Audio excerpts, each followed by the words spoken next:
Hi friends, welcome to our channel Kalam Streams Achievers. நம்ம இன்றைக்கி இந்த வீடியோவில் என்ன பார்க்க போகிறோம் அப்படின்னா டிஎன்பிசி குரூப் 2க்கான டெஸ்ட் 26 தான் பார்க்க போகிறோம். இது வரைக்கும் தேர்வு 25 வரைக்கும் பார்த்துருக்கோம். நம்மளோட டெலகிராம் சேனல் லிங்க் வந்து கீழே டிஸ்கிரிப்ஷனில் கொடுத்துருக்கோம். அதுலேயும் ஜாயின் பண்ணிக்கோங்க. டிஸ்கிரிப்ஷனில் மற்ற எல்லா லிங்க் வந்து இருக்கும். ஓகேங்களா? ஸோ நம்மளோட பிளேலிஸ்ட்டில் இருக்கும், செக் பண்ணி பாருங்கள். வாங்க பார்க்கலாம். பொது தமிழ் தேர்வு 26, தமிழில் 10ஆம் வகுப்பு முழுவதும் தேர்வு. இது வரைக்கும் வந்து நம்ம 9th ஃபுல்லாக கம்ப்ளீட் பண்ணிட்டோம். 10ஆம் வகுப்பில் இயல் 9 வரைக்கும் கம்ப்ளீட் பண்ணிட்டோம். இது 10th ஸ்டாண்டர்ட் ஃபுல் டெஸ்ட். ஓகேங்களா? வாங்க பார்க்கலாம். முதல் கேள்வி, கற்கை நன்றே கற்கை நன்றே பிச்சை புகினும் கற்கை நன்றே. இது எந்த நூலுடைய அடிகள்? ஆன்சர் வெற்றி வேர்க்கை. ஆசிரியர் பார்த்தோம் அப்படின்னா அதிவீரராம பாண்டியர். நருந்தொகை அப்படின்னும் சொல்லலாம். ஸோ வந்து அகநானூறுன்னு பார்த்தோன்னா 13லேருந்து 31 அடி வரையறை கொண்டது. கொன்றை வேந்தன் மற்றும் நல்வழி இது ரெண்டுமே வந்து ஆத்திச்சூடி எழுதிய ஔவையாருடையது. கம்பர் இயற்றாத நூலை கண்டறி. ஆன்சர் பதிற்று பத்தந்தாதி. இந்த நூலுடைய ஆசிரியர் யார் அப்படின்றது உங்களுக்கான கேள்வி. ஆன்சரை கமெண்ட் பண்ணுங்கள். கேழ்வரகின் அடி எவ்வாறு அழைக்கப்படுகிறது?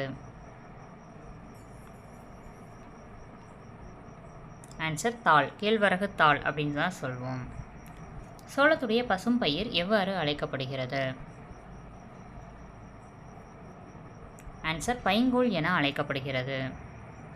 இணை கிடந்த தேந்தமிழ் ஈண்டு இதை யாருடைய அடிகள்?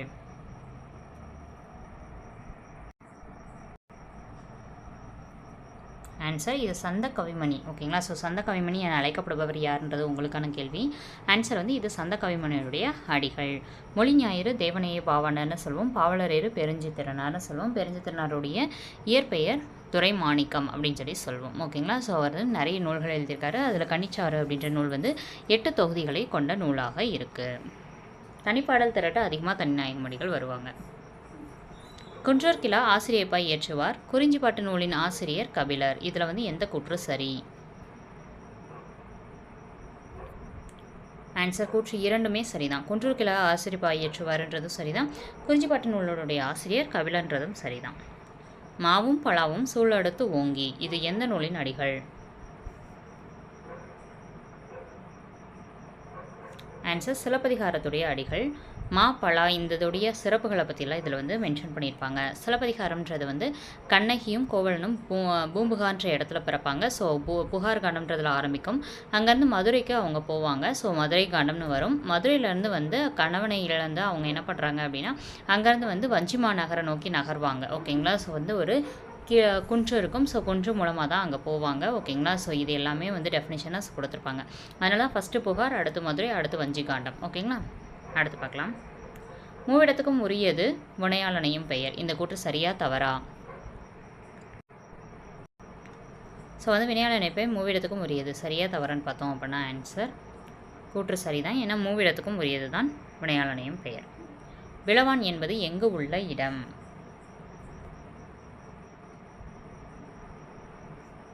ஆன்சர் இந்தோனேஷியாவில் இருக்கக்கூடிய ஒரு இடம் தான் வந்து பிளவான் அப்படின்றது. இலங்கைக்கு எப்போது சுதந்திரம் கிடைத்தது அப்படின்றது உங்களுக்கான கேள்வி. ஆன்சரை கமெண்ட் பண்ணுங்கள். உலகின் மிகச்சிறிய தவளை என்னும் நூலுடைய ஆசிரியர் யார்?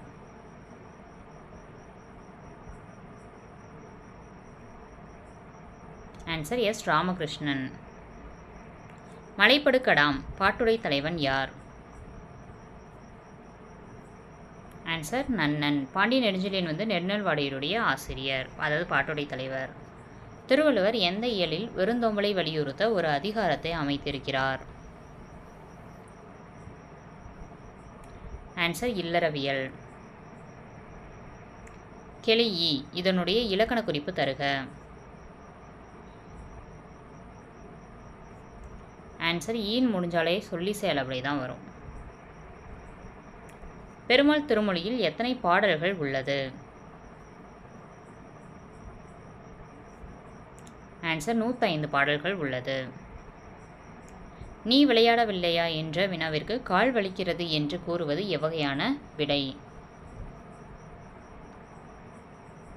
ஆன்சர் உற்றது உரைத்தல் விடை. அதாவது உற்றது உரைத்தல் அப்படின்னா அதை நான் வந்து இப்போ விளையாடவில்லையான்னு கேட்டோனையும் ஏற்கனவே விளையாண்டேன், எனக்கு கால் வலிச்சு அப்படின்னு சொல்லி எனக்கு உற்றது உரைத்தல், அதாவது ஏற்கனவே நடந்ததை சொல்கிறதான் உற்றது உரைத்தல். ஓகேங்களா? 16வது கேள்வி, தேவராட்டத்தில் எத்தனை கலைஞர்கள் கலந்து கொள்ள வேண்டும் என்பது மரபு? ஆன்சர் 8 முதல் 13 பேர் வந்து கலந்துக்கணுன்றது மரபு. சரியான கூற்றை தேர்ந்தெடு. நாட்டதும் யாம் ஓர் பாட்டுடை செய்யுள் என்று கூறியவர் இளங்கோவடிகள். அடிகள் நீரே அருளுக என்று இளங்கோவடிகளிடம் கூறியவர் சேக்கிழார். இதில் எந்த கூறல் வந்து சரி, அதாவது எந்த கூற்று சரி?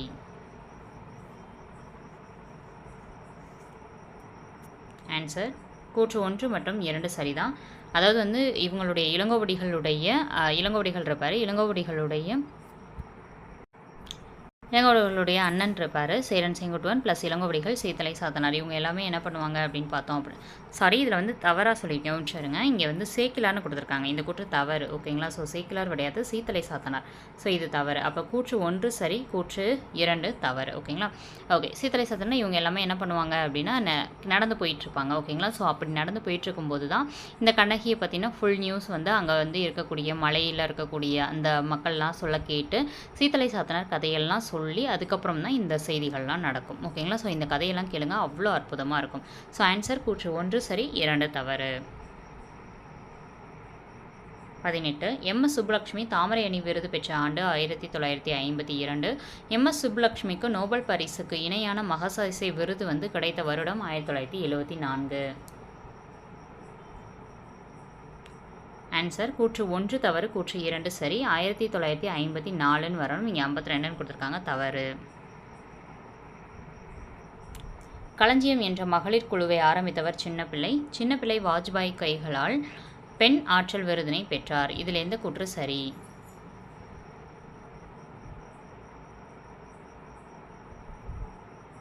கூற்று 1 மற்றும் 2 ரெண்டுமே வந்து சரிதான். 3 அடி முதல் எழுதுபவர் மனநிலைக்கு ஏற்ப அடி அமையும் பாவகை எது? ஆன்சர் ஆசிரியப்பா. ஆசிரியப்பா தான் வந்து 3 அடியில் வந்து எழுதுபவர் மனநிலைக்கு ஏற்ற மாதிரி அடிவரையறை அமையக்கூடியது. இந்த தேர்வு எழுதிய அனைவருக்கும் ஆல் தி பெஸ்ட். உங்கள் மெயின் தேர்வுக்கு எங்கள் டீம் சார்பாக அனைவருக்கும் ஆல் தி பெஸ்ட். மொத்தம் 20 மார்க்குக்கு எத்தனை மார்க் எடுத்தீங்கன்றதை கீழே கமெண்ட் பாக்ஸில் கமெண்ட் பண்ணிடுங்க. ஸோ வந்து நான் இப்போ தான் பிகினர், நான் வந்து எப்படி படிக்கணும், என்ன படிக்கணும் அப்படின்றது எனக்கு கைடன்ஸ் கரெக்டாக இல்லை அப்படின்னு நினைக்கிறவங்க கீழே காண்டாக்ட் நம்பர் கொடுத்துருக்கோம். அந்த காண்டாக்ட் நம்பருக்கு கூப்பிட்டு கேளுங்க. நம்மக்கிட்ட வந்து டிஎன்பிசிக்கான குரூப் 2 அண்ட் குரூப் 4க்கான ஃபுல் பேட்ச் அவைலபிளாக இருக்குது, ஓகேங்களா? ஸோ அந்த ஃபுல் பேட்சில் நீங்கள் எப்போ வேணாலும் ஜாயின் பண்ணிக்கலாம்.